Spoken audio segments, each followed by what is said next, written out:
peringatan negara ialah salah satu daripada elemen propaganda. Kita mewujudkan elemen propaganda itu bagaimana aksi-aksi yang askar-askar kita dijadikan sebagai arca, dan itu akan menimbulkan rasa semangat kita untuk mengikuti ataupun mematuhi ideologi negara kita ini yang tidak suka kepada keganasan. Kita suka kepada kedamaian. Semua itu kamu boleh masukkan, jadikan dia elemen-elemen yang penting atau unsur-unsur yang penting di dalam penghasilan karya kamu. Jadi apabila itu berlaku nanti, maka karya kamu akan menjadi karya yang hebat di kalangan masyarakat. Itulah faedahnya kamu belajar tentang masyarakat ataupun sosiologi. Selain daripada itu, karya-karya kamu juga mempunyai peranan untuk sebagai bahan pemujukan, memujuk, merayu. Orang-orang seni lah yang mempunyai peranan ini. Contohnya dalam iklan, iklan buat poster, buat itu ini, buat papan tanda yang besar-besar, iklan besar-besar, pujuk orang. Dengan kemahiran seni kamu tuh pujuk orang supaya mereka tuh suka kepada apa yang kamu tunjukkan. Sebagai contoh, kamu buat iklan KFC. Kamu buat iklan, kamu pilihlah elemen-elemen yang merangsangkan, ubah suai gambar dan sebagainya, jadikan dia sebagai iklan.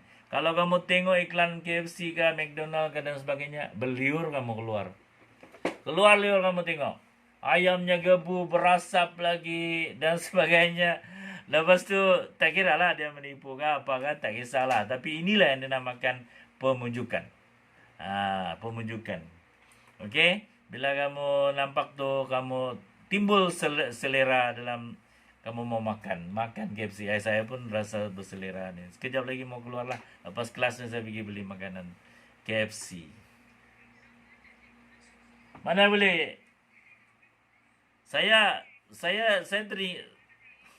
teringin mau belanja kamu, tapi masalahnya ialah kamu tidak boleh keluar.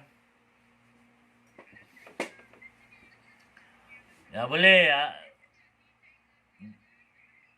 Dilarang merentas daerah. Nantilah lepas PKP nanti kita makan. Saya lah di jauh ni sekarang ni. Jauh saya merentas beberapa daerah untuk sampai ke Putatan. Okey.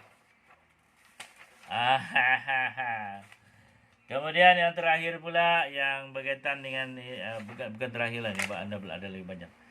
Ritual ialah berkaitan dengan perkara-perkara yang ada kaitan dengan keagamaan dan pemujaan. Keagamaan dan pemujaan. Jadi berkaitan juga sistem kepercayaan sesuatu masyarakat itu. Jadi benda ni sangat sensitif ingat, sebagai seorang seniman, sebagai seorang perika bentuk dan sebagainya, soal-soal agama tolong berhati-hati, jaga baik-baik sebab dia sangat sensitif. Sangat sensitif. Dan kita kena berhati-hati menggunakan elemen ini. Di dalam negara kita sendiri ada akta-akta yang melarang kita menggunakan elemen-elemen keagamaan ritual ini secara berlebihan, sebab dia boleh dengan mudah menimbulkan suasana tidak tentram. Salah faham dan sebagainya. Betul lah ni. Salah faham, mencurigai dan sebagainya. Jadi kamu kena hati-hati dalam penggunaan elemen ritual ini di dalam karya kamu. Jadi jadilah kamu orang-orang yang bertanggungjawab. Sebab karya kamu itu akan menjadi karya milik masyarakat. Lainlah kalau kamu berkarya hebat, kamu simpan dalam bilik kamu ataupun kamu simpan di pintu tandas kamu. Itu okey. Dia tak akan keluar daripada rumah kamu dan tidak akan mempengaruhi masyarakat. Dan tidak akan memudaratkan masyarakat. Okey? Alright. Selain daripada itu, karya kamu juga ataupun kamu sebagai seorang pengkarya juga menggerakkan menggerakkan elemen komersial, elemen yang berkaitan dengan perniagaan, okey, elemen yang berkaitan dengan perdagangan dan sebagainya. Okey. Bagaimana laman web, laman berniaga, Lazada, Shopee, apa lagi kamu tahu? Dan macam-macam itu, menarik. Sekarang ini seni, elemen multimedia digabungkan dengan elemen komersial. Okey, elemen komersial. Dan akhirnya sekarang ini gabungan antara teknologi dan seni sudah begitu besar sekali. Contohnya dalam bidang perniagaan online. Yes. Unsur-unsur seni dan prinsip perniagaan ditekankan apabila kita mengambil gambar yang cantik, ini elemen dia dan sebagainya. Dan akhirnya gambar-gambar itu tadi menjadi penggerak. Okey? Penggerak, pencetus kepada dunia perdagangan, dunia perniagaan. Jadi selain daripada itu, akhirnya nanti ada berkaitan pula dengan budaya. Apa peranan kamu untuk menonjolkan budaya? Apa itu budaya? Budaya merujuk kepada keseluruhan cara hidup manusia yang diterima pakai serta mendapat amalan dalam kehidupan sesebuah masyarakat. Budaya ini sebenarnya sesuatu yang tidak sesuatu yang diturunkan daripada satu generasi ke satu generasi.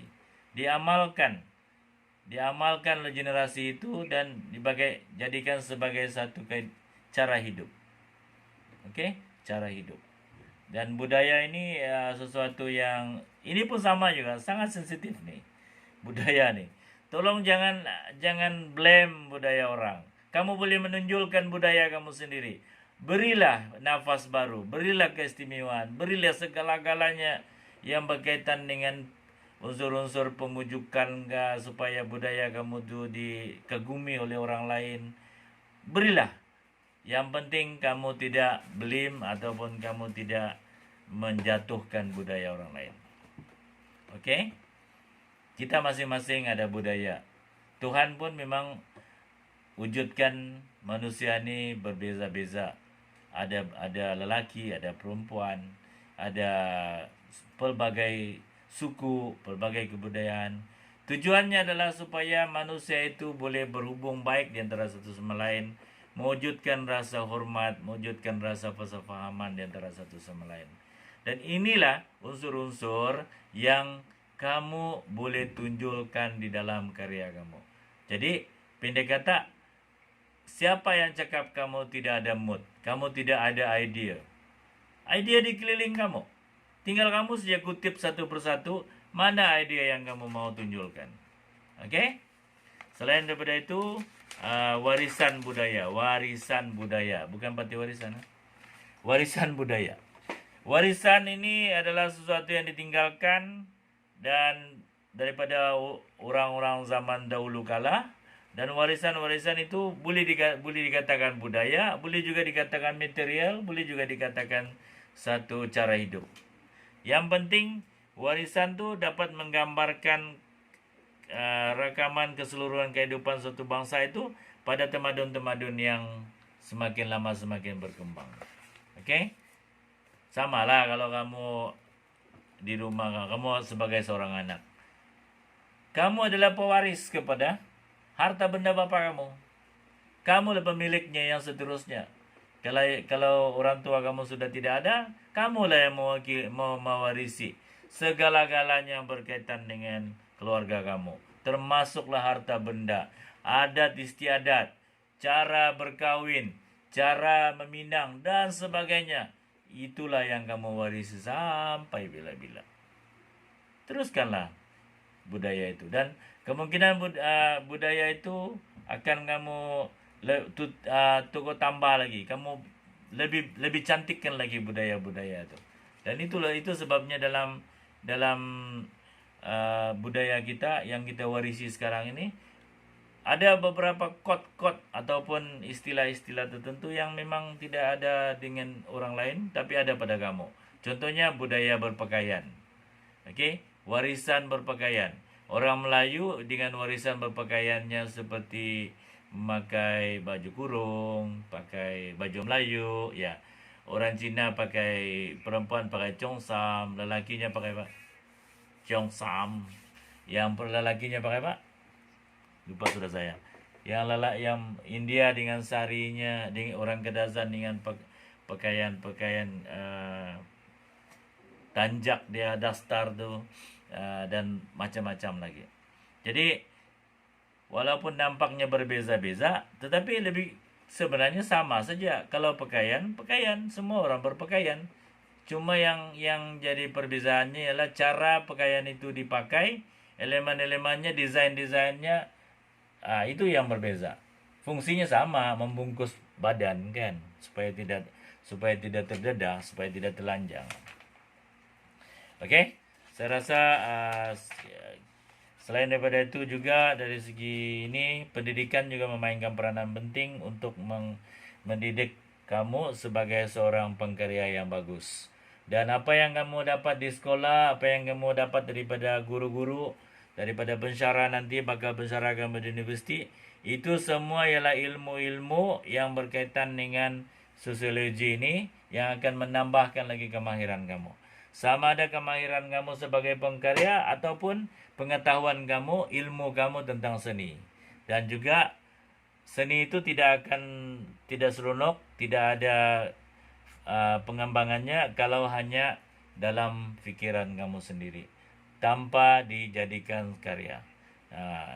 Jadi seni, kemahiran kamu, segala-galanya berkaitan dengan kamu yang kamu dapat tu nanti akan lebih bermakna jika sekiranya kamu jadikan dia sebagai satu karya. Okey, saya rasa terlampau panjang sudah ini kuliah kita hari ini, dan tajuk yang penaungan itu kita bincangkan kemudian. Itu pun tajuk yang penting. Ada pertanyaan sebelum itu?